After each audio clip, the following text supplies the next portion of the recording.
రేపు మంగళవారం మంచి రోజు. సాయంత్రం 5లోపు వేప చెట్టు మొదట్లో ఇది చల్లితే చాలు, కష్టాలు కన్నీళ్లు పోతాయి. 24 గంటల్లో వేల కోట్లు పెట్టినా రాని అదృష్టం వస్తుంది.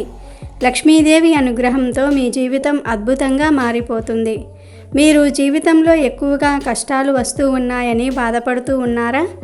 భరించలేని సమస్యల్లో ఉన్నాం అని దిగులు పడుతూ ఉన్నా సరే, కష్టాలు కన్నీళ్లతో సతమతమైపోతూ ఉన్నా, మంగళవారం రోజు వేప చెట్టు దగ్గర ఇది చల్లిరండి. మీరు ఈ పరిహారానికి ₹1 కూడా ఖర్చు చేయవలసిన అవసరం లేదు. మీ ఇంట్లో ఉండే పదార్థాలతోనే ఈ పరిహారం చేసుకోవచ్చు. వేప చెట్టు అనేది లక్ష్మీదేవి స్వరూపం. వేప చెట్టుకు మన సాంప్రదాయంలో చాలా ప్రాముఖ్యత ఉంది. వేప చెట్టు చాలా పవిత్రమైనది. భూమి మీద అమృతం చుక్కలు పడితే అది వేప చెట్టుగా మొలిచిందని పురాణాలలో కథలుగా వ్రాశారు. ఎవరైతే జీవితం మొత్తంలో ఒక వేప చెట్టును నాటుతారో వాళ్ళు స్వర్గానికి తిన్నగా చేరుకుంటారని శాస్త్రం చెప్తోంది. ఆరోగ్యపరంగా వేప చాలా మేలు కలగజేస్తుంది. అందుకే మన దేశంలో ఉగాది పండుగ రోజున వేప పువ్వును పచ్చడి చేసి తప్పక తింటూ ఉంటారు. గాలిని శుభ్రపరిచే గుణం వేపాకుకు కలదు. ఈ చెట్టు మిగతా చెట్ల కంటే ఎక్కువ ప్రాణవాయువును వదులుతుంది. వేప చెట్టు దగ్గర ఉంటే చాలు ఆరోగ్యం కుదుట పడుతుందని, మలేరియా కలరా వంటి అంటువ్యాధులు రావని అంటారు. ఇంత చరిత్ర కలిగి అనేక ప్రయోజనాలు ఉన్నాయి కాబట్టే వేప చెట్టును పూజిస్తారు, ఆరాధిస్తారు, పోషిస్తారు, దేవాలయాల్లో పెంచుతారు. ఈ చెట్టు మన దేశ సంస్కృతిలో, వైద్యంలో, మతాలలో, నమ్మకాలలో, సాహిత్యంలో, ప్రజల అలవాట్లలో విడదీయరాని విధంగా పెనవేసుకుని పోయింది. ఇంటి దగ్గర వేప చెట్టు ఉంటే శ్రీ మహాలక్ష్మి ఉన్నట్లే అంటారు. ఇన్ని విశిష్టతలు ఉన్న వేప చెట్టు మొదట్లో మంగళవారం రోజు సాయంత్రం 5లోపు ఇది చల్లితే చాలు, వేల కోట్లు పెట్టినా రాని అదృష్టం మిమ్మల్ని వరిస్తుందని, మీకు ఉన్న కష్టాలన్నీ కూడా తొలగిపోతాయని శాస్త్రాలు చెప్తూ ఉన్నాయి. మరి మంగళవారం రోజు వేప చెట్టు మొదట్లో ఏం చల్లాలి అనే విషయాన్ని ఇప్పుడు మనం ఈ వీడియోలో వివరంగా తెలుసుకుందాం.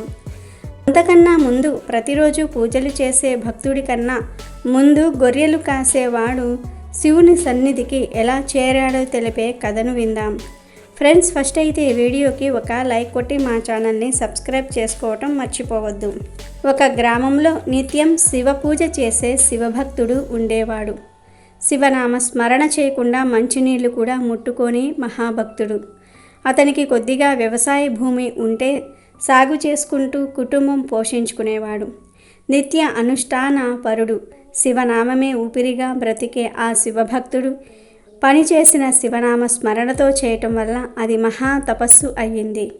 అతనికి రకరకాల పూలతో శివయ్యను అలంకారం చేసి మురిసిపోవటం, పూలతో అర్చన చేయటం చాలా ఆనందంగా ఉండేది. ఆ వ్యక్తి భక్తిని ఒక మేకలు కాచే గొల్లవాడు గమనిస్తూ వారిలాగా పూజ చేయలేకపోయినా శివనామ స్మరణ చేయటం అలవాటు చేసుకున్నాడు. వారిలాగా మంత్రాలతో అనుష్ఠానం చేయలేను గనుక కనీసం వారు చేసే పూజలో ఏదో రూపంలో పాలు పంచుకోవాలి అని ఆశతో ఒకరోజు శివగానం చేస్తూ అనేక రకాల పూలు చెట్లల్లో సేకరించి ఒక భక్తిని గుమ్మం ముందు నిల్చుని వివిధ రకాల పుష్పాలు వారికి చూపించి, స్వామి, నేను మీలాగా మంత్రాలతో కీర్తనలతో స్వామికి పూజ చేసి మెప్పించలేను. నాకు అంత చదువు లేదు. శివనామ స్మరణ తప్ప ఇక ఏమీ తెలియదు. మీరు చేసే శివ పూజ నాకు చాలా ఇష్టం. ఈ పూలను శివ పూజకు ఉపయోగిస్తే స్వామి కరుణిస్తాడని సంతోషిస్తాను. మీరు అనుమతిస్తే ప్రతిరోజు మీ పూజకు పువ్వులు సేకరించి సేవ చేసుకుంటాను అని వేడుకున్నాడు. మహాభక్తుడైన ఆయన గొల్లవాడిని గమనించాడు. ఆ గొల్లవాని మొహంలో అమాయకత్వం తప్ప అసూయ, అహంకారం లేదు. చదువు లేకున్నా మాటల్లో సంస్కారం ఉంది. పేదవాడు శుభ్రంగా ఉతికిన వస్త్రాలు ధరించాడు. పైగా శివనామ స్మరణతో పువ్వులు తెస్తాను అంటున్నాడు. ఇస్తున్నది శివయ్యే కదా అని అనుకుని ఆ భక్తుడు చాలా సంతోషం, అలాగే కానివ్వు అని ఒప్పుకున్నారు. ఆ మాటలు విని గొల్లవాడు శివుడే వరం ఇచ్చినట్లుగా పొంగిపోయాడు. ఇక తర్వాత గొల్లవాడు ప్రతిరోజు శివనామ స్మరణ చేస్తూ పూలను తెచ్చి ఇచ్చేవాడు. పూజ జరిగే సమయంలో కిటికీలో నుండి చూసి శివనామ స్మరణతో పొంగిపోయేవాడు. అలాగే కాలం గడిచింది.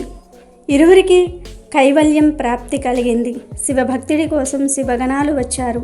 ఆ గొల్లవాని కోసం శివుడు పూల పల్లకిని పంపిస్తాడు. అది గమనించిన శివభక్తుడు ఆ గొల్లవాన్ని తీసుకుని వెళ్ళడానికి ఆ పల్లకి వచ్చింది ఎందుకు అని అడుగుతారు.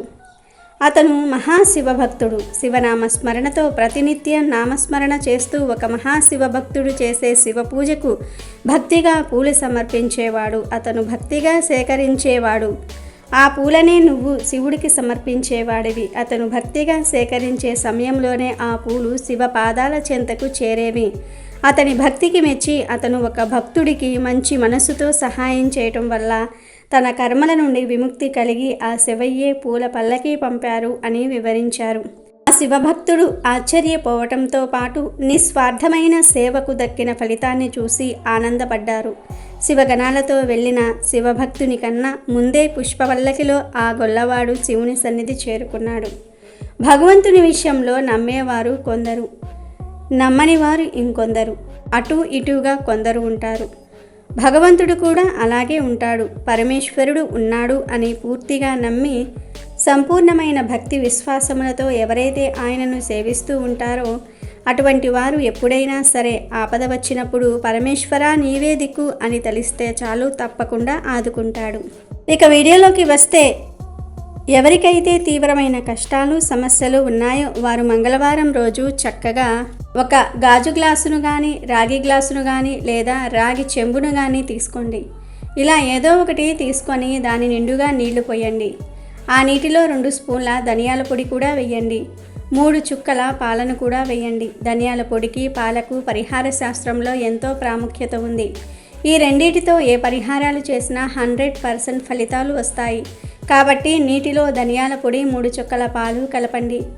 దొరికితే ఆవు పాలు కలపండి, చాలా మంచిది. లేదంటే మామూలు పాలు కలిపేయండి. అలా కలిపిన తర్వాత వీటన్నిటినీ నీటిలో కలిసేలాగా బాగా మిక్స్ చేయండి. తర్వాత ఈ గ్లాసును లేదా చెంబును చేతిలో పట్టుకొని ఒక్కసారి ఇల్లంతా తిరగండి. ఇంట్లోని గదులన్నిటిలో కూడా తిరగండి. తిరిగేటప్పుడు మీకు ఉన్న సమస్యలు పోవాలని సంకల్పం చెప్పుకోండి.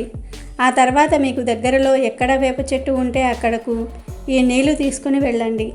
ఈ నీటి మీద చీర కొంగును కానీ చున్నీని కానీ కప్పి తీసుకుని వెళ్ళండి. వెళ్ళాక ముందు వేప చెట్టు చుట్టూ 21 ప్రదక్షిణలు చేసి ఆ తర్వాత ఈ నీటిని వేప చెట్టు మొదట్లో 3 సార్లు చల్లండి. అంటే మీ చేతిలో 3 సార్లు నీటిని చిలకరించండి. ఆ తర్వాత మిగిలిన నీటినంతటినీ కూడా వేప చెట్టు మొదట్లో చల్లేయండి. అలా చల్లిన తర్వాత అక్కడి తడి మట్టిని తీసి బొట్టుగా పెట్టుకొని చివరిగా ఒక్కసారి మీ కోరికను చెప్పి ఇంటికి తిరిగి వచ్చేయండి. సాయంత్రం 5 లోపు మాత్రమే ఈ పరిహారాన్ని చేయాలి. ఈ చిన్న పరిహారం చేయటం వలన మీరు ఎప్పుడూ కూడా ఊహించినంత అదృష్టం వచ్చి మిమ్మల్ని వరిస్తుంది. నెమ్మదిగా మీకు ఉన్న సమస్యలు కూడా పోతాయి. కాబట్టి మీరు కూడా రేపు మంగళవారం రోజు సాయంత్రం 5 లోపు వేప చెట్టు దగ్గర ఈ చిన్న పరిహారం చేసి అదృష్టాన్ని పొంది ఆనందంగా జీవించండి. వాస్తు శాస్త్రం ప్రకారం ఇంట్లో వేప చెట్టును పెంచడం మంచిది కాదని చెప్తూ ఉంటారు. వేప చెట్టును ఇంట్లో పెంచటం వల్ల అశుభ ఫలితాలను ఇస్తుందని పలువురు వాస్తు నిపుణులు చెప్తూ ఉన్నారు. అందుకు కారణం లేకపోలేదు. వేప చెట్టు మహావృక్షం అవుతుంది. దాని వేర్లు ఇంటి గోడల్లోనికి వ్యాపించినప్పుడు గోడలు నెర్రెలు బారుతాయి. అలా క్రాక్స్ వచ్చిన గోడలు ఇంటికి అశుభాన్ని తీసుకువస్తాయి. కాబట్టి ఇంట్లో ఎవ్వరూ వేప చెట్లను పెంచకూడదని చెప్తూ ఉన్నారు. ఒకవేళ వేప చెట్టును పెంచినా కాంపౌండ్ వాల్ బయట రోడ్డు పైన పెంచితే మంచిదని చెప్తూ ఉన్నారు. అయితే ఇంటికి సమీపంలో ఏ దిశలో పెడితే ఆ దిశలో వేప చెట్టును పెంచడం మంచిది కాదని చెప్తూ ఉన్నారు. వేప చెట్టును పెంచాలనుకుంటే ముఖ్యంగా కాంపౌండ్ వాల్ బయటనే పెంచుకుంటే మంచిదని చెప్తూ ఉన్నారు.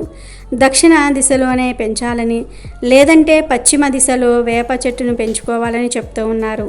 ఈ దిశలలో వేప చెట్లను పెంచడం వల్ల ఇంట్లో సుఖశాంతులు వెల్లివిరుస్తాయని చెప్తూ ఉన్నారు. చాలామంది ఇంటికి తూర్పు వైపున ఇంటి ముందు వేప చెట్లను పెట్టి పెంచుతూ ఉంటారు.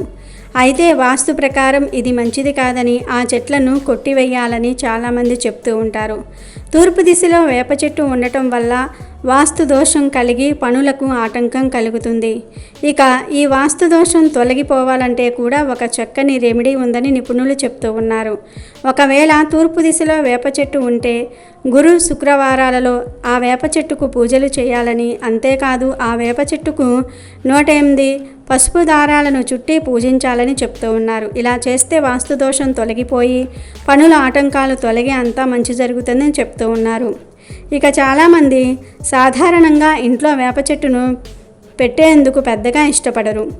దుర్గామాత వేప చెట్టులో నివసిస్తుందని చాలామంది విశ్వసిస్తూ ఉంటారు. అందుకే వేప చెట్టును ఇంటి ప్రాంగణంలో పెట్టుకుంటే ప్రతి ఆదివారం దానికి నీళ్లు పోసి దుర్గాదేవి అనుగ్రహం కలిగేలాగా దానిని పూజించాలని చెప్తున్నారు. వేప చెట్టును పెంచడం వల్ల శత్రువులు అంతమవుతారని కొందరు బలంగా విశ్వసిస్తూ ఉంటారు. వేప చెట్టు ఇంటి వద్ద ఉండటం వల్ల చాలా రకాల చెడు దృష్టి, నరదృష్టి మాయమవుతుందని, ఇంట్లోకి పాజిటివ్ ఎనర్జీ వస్తుందని చెప్తూ ఉంటారు. అయితే వాస్తు నిపుణులు సూచనల మేరకే వేప చెట్టును పెంచుకోవటం మంచిదని చెప్తూ ఉన్నారు వాస్తు నిపుణులు. Thank you for watching our video. Please do subscribe and like the video.